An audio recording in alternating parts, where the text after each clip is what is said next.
یەکێک لە یاریگاکانی تەقتەقە کەشوهەوایەکی ساردی هەیە، بەڵام ئامادەبوونی ژمارەیەکی زۆر لە هاندەر گروتینێکی زۆری بە یاریگا بەخشیوە.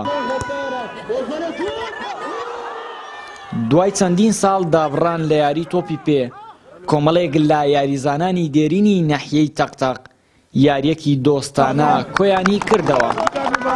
زۆر پێ خۆشحالین لەبەرەوەی جەماوەر هەر لە ژوورێ دری تون بووە، دەمانەوێت دری عالەم خۆشکەین، بەو تۆپانە دری خەر خۆشکەین.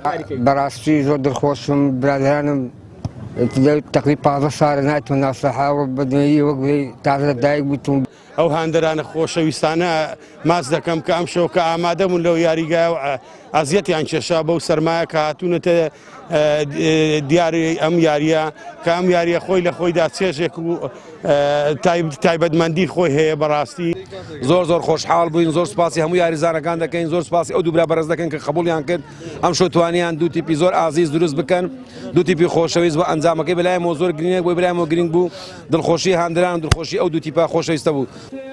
یاریەکە بە جیاوازتر لە هەر یاریەکی تر کە ڕۆژانە و هەفتانە و ساڵانە لە یاریگاکانی سنوورەکە ئەنجام دەدرا، لەم یاریەدا ژمارەیەکی زۆر هاندەر ئامادە بوون کە ساڵانێک بوو لە یاریگاکان دوور کەوتوبنەوە و بینەری هیچ یاریەک نەبوو بوون.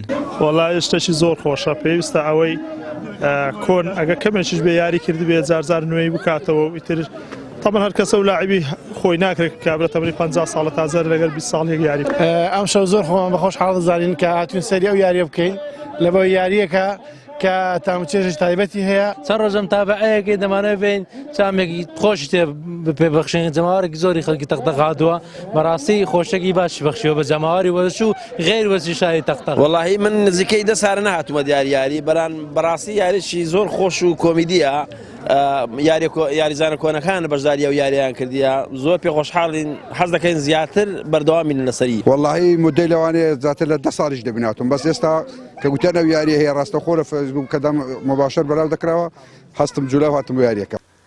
ئەنجامدانی ئەم جۆرە یاریانە لە ڕابردوودا یادگاری زۆری لەگەڵ خۆیدا جێهێشتووە، بۆیە با دووبارە ئەنجامدانەوەیان لەلایەک بیرهێنانەوەی ئەو یادگاریانەیە و لەلایەکی تریش دڵخۆشی بە یاریزانان و هاندەران دەبەخشێت. ئامان جومعە، گەلی کوردستان، ناحیەی تەقتەق.